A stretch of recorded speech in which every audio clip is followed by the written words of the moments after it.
ಶ್ರೀ ಆರೆ ಶಂಕರ ಮಠದಲ್ಲಿ ವಿದ್ಯಾರ್ಥಿ ನಿಲಯ ಉದ್ಘಾಟನೆ. ಕುಣಿಗಲ್ ಶ್ರೀ ಸಿದ್ದರಾಮ ಚೈತನ್ಯ ಮಹಾಸ್ವಾಮಿಗಳ 53ನೇ ಜನ್ಮವರ್ಧಂತಿ ಹಾಗೂ ಉಚಿತ ವಿದ್ಯಾರ್ಥಿ ನಿಲಯದ ಉದ್ಘಾಟನಾ ಕಾರ್ಯಕ್ರಮವು ಭಕ್ತಿ, ಸೇವೆ ಮತ್ತು ಸಮಾಜಮುಖಿ ಚಟುವಟಿಕೆಗಳೊಂದಿಗೆ ಅದ್ದೂರಿಯಾಗಿ ನಡೆಯಿತು. ಕಾರ್ಯಕ್ರಮವನ್ನು ಮಾಜಿ ಮುಖ್ಯಮಂತ್ರಿ ಡಿ.ವಿ. ಸದಾನಂದಗೌಡ, ಶಾಸಕ ಡಾ. ರಂಗನಾಥ್ ಹಾಗೂ ಕಾಂಗ್ರೆಸ್ ಮುಖಂಡ ಬೀನಾ ರವಿ ಅವರು ಜಂಟಿಯಾಗಿ ಉದ್ಘಾಟಿಸಿ ಶುಭ ಹಾರೈಸಿದರು. ಮಾಜಿ ಮುಖ್ಯಮಂತ್ರಿ ಡಿ.ವಿ. ಸದಾನಂದಗೌಡ, ಶಾಸಕ ಡಾ. ರಂಗನಾಥ್ ಹಾಗೂ ಕಾಂಗ್ರೆಸ್ ಮುಖಂಡ ಬೀನಾ ರವಿ ಅವರು ದೀಪ ಬೆಳಗುವ ಮೂಲಕ ವಿದ್ಯಾರ್ಥಿ ನಿಲಯವನ್ನು ಉದ್ಘಾಟಿಸಿ ಸಮಾಜದಲ್ಲಿ ಶಿಕ್ಷಣದ ಮಹತ್ವವನ್ನು ಒತ್ತಿ ಹೇಳಿದರು.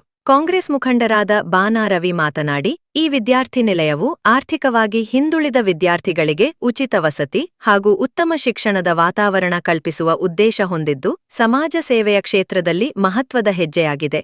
ಜನಪರ ಕಾರ್ಯಕ್ರಮ ಮಾಡಲು ಸ್ಥಳೀಯ ಶಾಸಕರಾದ ಶ್ರೀ ರಂಗನಾಥ್ ರವರು ನಮ್ಮ ಮಠಕ್ಕೆ ಹೆಚ್ಚು ಅನುದಾನ ಕೊಡುತ್ತಾರೆ ಎಂದು ಅಭಿಪ್ರಾಯಪಟ್ಟರು.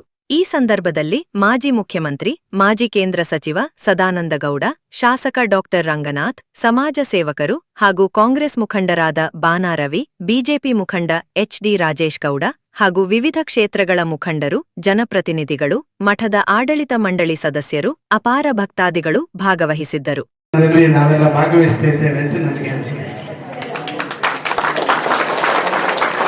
ಒಂದು ಗ್ರಾಮೀಣ ಪ್ರದೇಶದಲ್ಲಿ ಸಾವಿರಾರು ವರ್ಷದ ಹಿಂದಿನ ಒಂದು ಗುರುಮಠ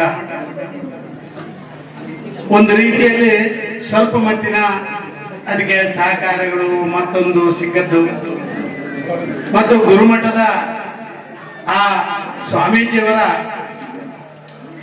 ಎಲ್ಲ ಸೇವೆಯನ್ನು ಮಾಡಬೇಕಾದವರೇ ಸ್ವಲ್ಪ ಅದರಿಂದ ದೂರ ಉಳಿದಂತ ಈ ಸಂದರ್ಭದಲ್ಲಿ ಪರಮಪೂಜ್ಯ ಸ್ವಾಮೀಜಿಯವರು ಇದನ್ನು ಮತ್ತೆ ಕೈಗೆತ್ತಿಕೊಂಡು ಸಾವಿರಾರು ವರ್ಷದ ಇತಿಹಾಸದ ಇರುವಂತ ಇದನ್ನ ಮತ್ತೆ ಪುನರುತ್ಥಾನಗೊಳಿಸಬೇಕು, ಮತ್ತೆ ಎಲ್ಲರ ಜನಸೇವೆ ಮಾಡುವಂತ ಒಂದು ಕ್ಷೇತ್ರವಾಗಿ ಪರಿವರ್ತನೆ ಆಗಬೇಕು ಅಂತ ಹೇಳುವಂತ ಕೆಲಸ ಕಾರ್ಯಗಳನ್ನು ಅವರು ಮಾಡಿದ್ದನ್ನ ನಾವು ಇಲ್ಲಿ ಬಂದ ಮೇಲೆ ನಮ್ಗೆ ಗೊತ್ತಾಯ್ತು. ನನಗೆ ಅನಿಸಿದೆ, ನಾನು ಬೇರೆ ಬೇರೆ ಒಂದು ಅಧಿಕಾರವನ್ನು ಅನುಭವಿಸಿದವರು, ಎಲ್ಲ ರೀತಿಯ ದೇವಸ್ಥಾನಗಳಿಗೆ ಮತ್ತೊಂದಕ್ಕೆ ಭೇಟಿ ಕೊಟ್ಟವರು. ಆದರೆ ನನಗೆ ಇಲ್ಲಿ ಬಂದ ಮೇಲೆ ಅನಿಸ್ತು, ಪ್ರಾಯಶಃ ಇದೊಂದು ಅತ್ಯಂತ ಪವಿತ್ರವಾದಂಥ ಮಠ ಅಂತ ಹೇಳುವಂಥದ್ದನ್ನ ಇಲ್ಲಿ ಪರಿಸರವಾಗಿ ಮಾಡಿದ್ರು.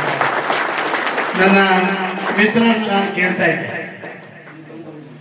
ಸ್ವಾಮೀಜಿಯವರು ಸ್ವತಃ ಸ್ವಾಮೀಜಿಯವರು ಹೇಳಿದ್ರು, ಈ ರೀತಿಯ ಒಂದು ದೇವಾಲಯದೊಳಗೆ ಮಠದ ಸಂಬಂಧಪಟ್ಟಂತ ಆ ಸ್ಥಳ, ಅಲ್ಲಿಗೆ ಸೂರ್ಯಕಿರಣ ನೇರವಾಗಿ ಬಂದು ಆ ಲಿಂಗಕ್ಕೆ ಬೀಳ್ತದೆ ಅಂತ ಹೇಳಿದ್ರೆ ಪ್ರಾಯಶಃ ಇಂಥ ಅದ್ಭುತವನ್ನು ನಾನು ಇಲ್ಲಿ ಕಾಣಲಿಲ್ಲ. ಹಲವಾರು ದೇವಸ್ಥಾನಗಳಲ್ಲಿ ಇರಬಹುದಿಲ್ಲ ಅಂತ ನಾನು ಹೇಳಿದೆ.